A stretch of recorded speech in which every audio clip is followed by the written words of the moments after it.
Bonsoir tout le monde. My name is Saber. For those of you who don't know me yet, I'm tuning into you from the beautiful Paris in France. And you like this new coat that I got? Oh my gosh. It is quite fabulous. It's one of the two that I got. The other one's for a surprise. Anyway, for those of you who don't know me and what I do, I help women around the world get paid to be who the fuck they are and their fully expressed self. And I just wanted to do this quickie. I'm gonna try and make this like somewhere around 5-ish minutes. We'll see how I go.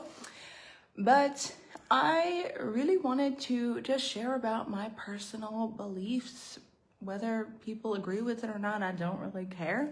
I know that there are a lot of women who do feel this frequency that they are expensive because they understand that they have a higher value than they were told by society or a boss or maybe a former partner or their mother or their father, or how their mother held her own value and passed that down. And we go through our own journey of our reclamation within our sexuality and how we're making money and you hear this crow? That never happens. It understands, because this is so important. It's so important. He's like, it's really important. Let me tell you. He's like yelling. Okay, I think he's gone now. Why I feel that women are expensive. They need to be expensive and they need to raise their standards. It's just period, blank, end of story. Do you realize that men and women do not operate the same? I do not believe in 50-50. I believe in 100-100. 100-100 meaning that I don't believe in, I used to. I didn't come from money. I dated this guy, the last partner I was with 3.5 years ago. I've been single, thank God. Because the last guy I was with for 5 years, I had to leave because I started to raise my standards. I started to make my own money. I made more in 1 month than I used to ever make in an entire year. And my life flashed before my eyes of like, oh my God, I have been holding back my power so much, and I got into relationships based on convenience and based on survival and betrayed myself, and I didn't even realize. I did not even realize that I was betraying myself. My pussy was dry for the last 3 years of being with this man, okay? I was getting yeast infections. I've had bladder infections from having sex with men where I actually really wasn't fully getting my needs met. And I kind of was feeling this void. I'm not saying every bladder infection, every yeast infection is your body bypassing, but to me, it was really fascinating because when I look back now, I am like, oh my God, my body was trying to tell me something, that there was, maybe it was the person that wasn't aligned, or maybe it was needs that I needed to speak up, or boundaries that I needed to speak up. But you know what, chicken butt, is I do not believe in 50-50. I believe in 100-100. What I mean by 50-50 is men and women who split everything from the very first date all the way until they live together, and then they get married and they have the babies together and they split everything. I am not into that. And I am not into a woman just doing nothing with her life and just depending on a man, and the man just makes all of the decisions and the woman has no say. I'm also not into that. I'm into 100-100. Building an empire together within the feminine and masculine, within myself first, and then with what I create in the world. 100-100 meaning two beings that come together, who understand their purpose, who understand their path, even if that may change or ebb and flow. They got something plugged in the GPS and they are building. So when they come together and they are happy alone, but they come together and they grow even more, and the woman amplifies and the man holds an incredible structure and infrastructure. I'm talking about straight male and female couples, okay? This is what I'm particularly speaking about. 100-100, empire builders, the power couple. I believe in this to my core, that I have been single for 3.5 years, and it is the longest time that I've been single since I was 12 years young. I'm about to be 31. I was single for one time when I was about 18 for about 6 months, and even in that time, the best way to get over a guy is to get under another guy, right? I had to have my whole phase and my exploration phase. And there was a lot of beautiful healing and reclamation in that journey. Yet there has been the most in actually understanding that less access allows me to fill up my own cup, to learn how was I actually filling the void with other people, whether it was a man that I was with or whether it was a partner, a friend that just wants to hang out, and then suddenly you're commiserating with somebody and listening to how much they hate their boss or how much they hate their partner, and then y'all both don't really have things going on well with your partner, and you just go da, da, da, da, and they commiserate and they don't really thrive or grow together. That was what I was giving my time, my energy, all of my emotional, mental, physical, sexual, and energetic resources to, until I closed access to not only the men that weren't serving me, but the friends that weren't serving me, the business partners that weren't serving me, the environment, the country that wasn't serving me. That's why I moved to Europe. I had this big turning point when I met my last partner that I was with for 5 years. I was living in a minivan actually at the time, telling myself I couldn't afford rent in California. I was arguing with him about paying half of the rent in this like $600 a month home outside of Grass Valley in California. I was struggling to put money in my gas tank, and when I met this guy, I was in this space, okay? He gave me a place to stay, and it kind of was like, okay, now we're together. I really also enjoyed his company, but also it really was from survival. That's how my last relationship started.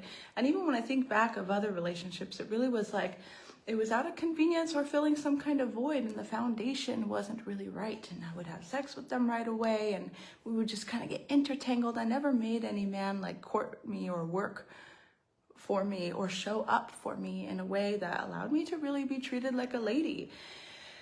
So anyway, fast forward, we started our entrepreneurial journey together.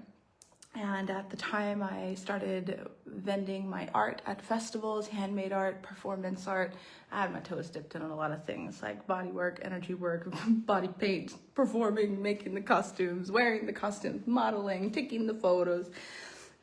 Jack of all trades, master of none, having so many multiple streams of income, but feeling like I was drowning like a fucking octopus with a million hands trying to keep all these things afloat. And that's why I came into digital marketing, is what I do now. I've been doing it for 6 years. I really wanted to have no inventory and just work remotely and just fucking simplify my life, you know? So when I started this business actually 6 years ago, I started it with my ex. For those of you who have been following me for a while, you probably saw me with this person. And what was really fascinating was we were 50-50 on everything. We were totally struggle busting it. He was totally not in his provider, protector, holding the structured role. Guess who was? Me. And we were not having great sex. I thought I was the drama. Of course, there's two to tango. Of course, I was working, I was understanding and learning polarity and learning about, okay, I want to learn how to lean back, allow him to figure out his stuff and not have to steer the ship. But the foundations of where our relationship grew, I realized I had never non-verbally or verbally, or even knew myself, taught him how to treat me. And so the relationship ended. You know, it hurts when you spend 5 years with somebody and then it just does not work. You swim upstream so much that you just don't talk to each other anymore. And when I started making really good money, like when I had my first 25K month, this had happened probably, I can't remember if it was 15 to 18 months after I started my business. I had not even had a $5,000 month at the time. I had a little bit of a savings, a little bit of a cushion that I was working on, and just like a big fire and a big belief in myself and what I was building. And when I had made that money, I had these both contrasting feelings of, holy shit, oh my God, I did it. It's possible to make money online. I didn't join a scam. Like, I can do this. This is possible for me. What is possible now in my life? But then also, oh my God, is this guy gonna come with me? Is he going to fit in my dream life? Now that my dream life, I actually was truly given myself permission to dream fully with no limits. And I was like, I don't actually innately trust that he's going to go, or I'm going to be the person that's steering the ship. And I see some people, some women who are very successful and they have a partner and they are the breadwinner and they love their partner and their partner holds a different type of energetic structure to the relationship. And I think that that's beautiful. That still, I feel like, holds the foundation and the sacredness of what I really value in polarity, of the masculine holding the infrastructure and the women being the amplifier. And, as long as you have some kind of roles that balance it out in that way, that's beautiful. But for me, I'm one of those people that desire to squeeze all of the juice out of life. So I do desire high-level luxury. I do desire my children to have so much choice that we never have to worry about medical bills or schools or anything that's going on in the world or politics or how the world's burning down and like these things that we can't get ourselves out of. I don't want to worry about that. I desire to have choice. I desire to impact other people so they have choice too.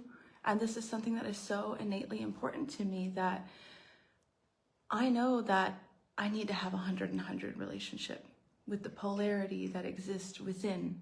So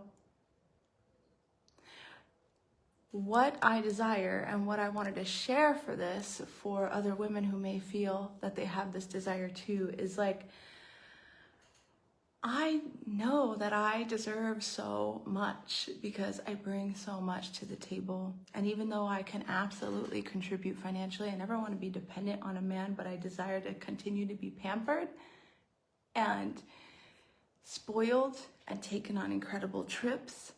And where the man's money, get this, goes to more the mundane, the bills, the phone bill, the electricity, the house over our head, these kinds of things. We both would be investing and learning together. I would be learning from him, probably, most likely, preferably. Oh, how sexy would that be, right? And he would be like, we would both be doing certain things within the money aspect of self, but my money would always go towards overflow and beautifying things, so that even the way that I earn money forever throughout time, I don't even smell what survival smells like anymore. Even as a one-woman show right now, as a solo person and an entrepreneur, I still hold a lot, right? And I know that in the future, I want to have children as well. So I know that when that happens, I need to set up the foundations in a way where I have energetically taught the world, people, my lover, how to treat me, so that I could be fully resourced and expand my capacity for everything that this world has to give. So no, I don't want to be a sugar baby and just be someone's side thing and have anything be transactional. And I also don't want to be a submissive, traditional, trad wife kind of thing. I also, what was the third one I was going to say? I can't remember. But anyway, I do desire to really hold this frequency of I'm fucking expensive. You're fucking expensive. Okay, if you're watching this, you are expensive, and own it. Fucking own it. Don't pay for the first date. Don't pay for any of them, actually. Don't even bring your wallet. It doesn't matter how much money you make. It does not matter. It does not matter. You get to be fully spoiled for being you. And it doesn't mean that you're entitled. When you hold this from a place of inner knowing, not a place of like you're trying to get anything from anyone, that communicates that you're a motherfucking diamond. So that's the frequency that I'm on. What about you? Would love to hear. Did something resonate with you with what I have just shared here? Are there some pieces of you that are starting to realize that I'm a diamond too? Shit, I am a little rough around my edges, but I realize that yes, I want to do that. Oh, this was the other thing I wanted to say. I do not want to just marry for money, right? You know, those people that will marry a fucking 60-year-old. I'm like, no, darling. I am marrying for legacy, for the empire, for the unstoppable, incredible life that's ahead of me. And I hope this transmission supports you in feeling that frequency for yourself too. Because I believe every woman deserves it, but is she behaving in the way to actually receive it? Definitely not.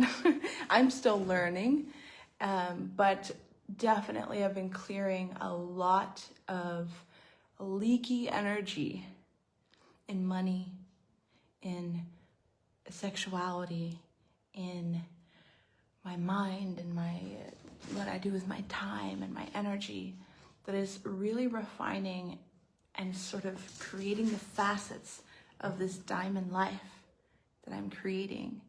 And I'm really excited to continue to be enveloped in this energy and share it and transmit it through to you so you can have a piece of these codes too. And I'd love to hear from you of what is coming through from you in this transmission, and what are you calling in your 100-100 type of relationship.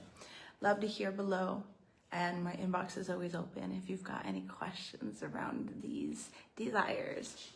All right, that's all for me for now. Au revoir, à bientôt. Happy Sunday.